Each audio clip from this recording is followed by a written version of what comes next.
Our next speaker is the Managing Director of Francorp, who oversees franchise development projects. He took intensive training on franchise development at the Francorp's U.S. headquarters in Chicago. A certified franchise executive, his consulting experience is vast. He worked as manager for the financial system consulting practices of Access Consulting, an American software company based in New York City, and a senior consultant for the Manila office of Anderson Consulting. He holds MBA from the Carnegie Mellon University in Pittsburgh, Pennsylvania. And we are proud to present to you Mr. Noel Sigawat. Can we just give him a round of applause, please?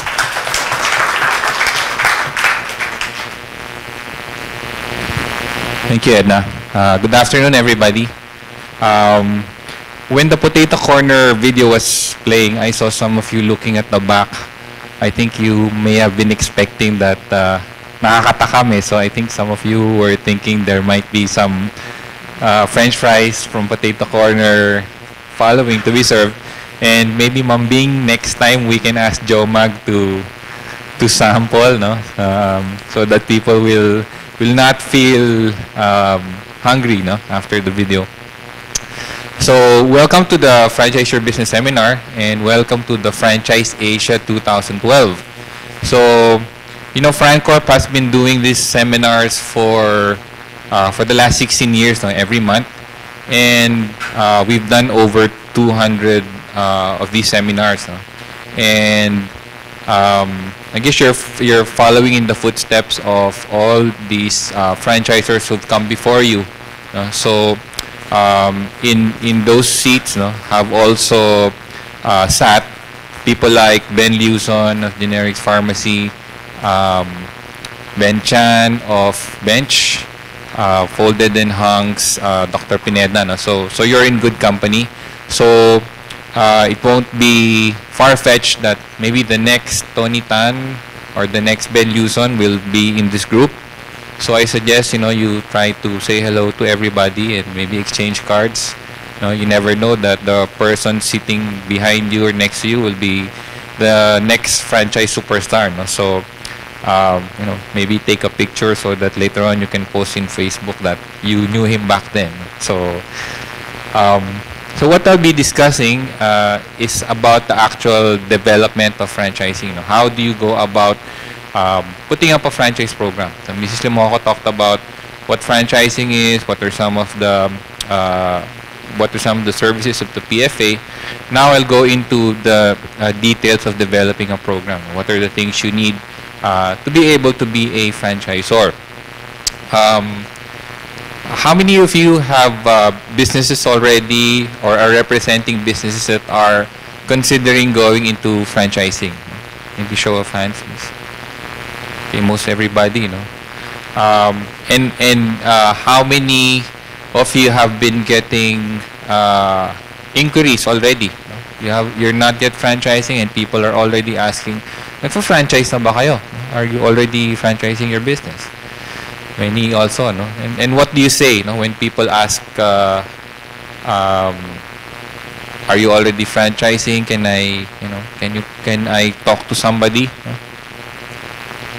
Not yet, no? No. Next year. No? Have you been at least getting their names and contact info? No? That's something you should do, no? You see all these concepts downstairs, spending money on franchise marketing, on booths, on brochures, and you're getting these leads for free already. So don't let that pass. No, get it, and then when you decide to go into franchising, call them back. Sayang din yun. Okay, so when you're thinking about developing a franchise program, these are the key deliverables you need to have in your franchise program. Okay? A franchise structure, an agreement, operations manual, you do some franchise marketing and franchise sales. Franchise structure is really a franchise business plan. No? It's a strategic and financial plan. One of the most common questions people ask right away when they're when they're interested in franchising are the financials. No? They ask, magkano ba yung franchise fee? What's the total investment? What's the return on investment? And this is where you need to do that planning. No? You need to be able to do financial projections for your franchisee, your typical franchisee, and your company as well. Since the royalties, the franchise fees, and the products that your franchisee will be buying go to you, you need to be able to see if the relationship is win-win, as mentioned earlier. The mistake that some people who are in franchising do is that they don't do this. This is also part of due diligence, this planning.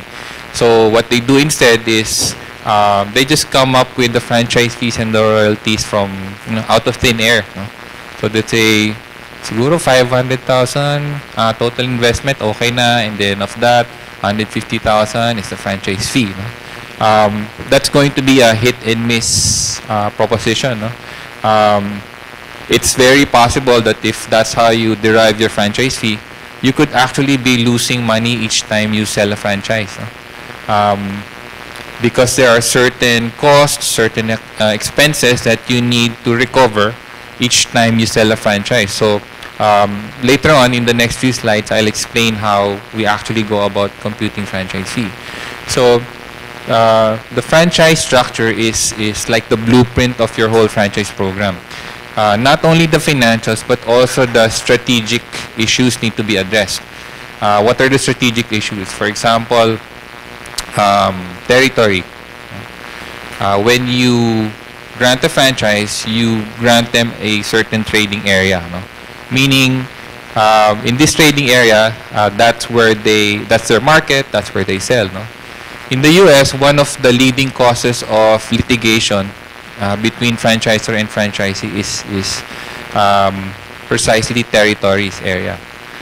This happens because a franchisee might be doing well, they're selling, they're selling fairly well, they're profitable, and then the franchisor grants another unit right within their trading area and cannibalizes their sales. No? So in the US, this is the main cause of litigation. In the Philippines, we're not such a litigious society, but this is also a cause for concern, no? Especially with the number of malls coming up. No? For example, just in the Ortigas area, there's Mega Mall, there's Galleria, there's Podium, there's Shangri-La, there's, and then there's St. Francis, and on all those, no, and even across, it's just Star Mall. So the strategic planning document should think about what are the territorial issues and what is a good way to resolve that. No? What territory should you give your franchisees? Once you're happy with the financials and what your franchisees will make, that's the time you talk to a lawyer, no, to create a franchise agreement. You see, another mistake that some past franchisors have done is they think, okay, if I'm going to franchise, I would need a manual and I would need a contract. So they go to a lawyer to create the franchise agreement, and then they create the operations manual. But before you actually do that, you need to do the strategic planning and financial planning first. No? The franchise agreement is nothing more than business decisions put in legal form. No? So without those decisions addressed first, the franchise agreement will be just a photocopy of what has been done before. The franchise agreement is very important because it identifies the responsibilities and obligations of both sides in the party. No? So it has to be very detailed. Sometimes we overlook the fact that franchising, a franchise relationship can go for many years. No? So it can go to 10, 15, 20 years. And in that period of time, so many things can happen. Sometimes we only think about, okay, what do they need during the training period? What do they need to buy from me? We tend to forget what happens at the middle and the back end. No? What happens when your franchisee decides to sell? No? What happens when there is a violation? what happens if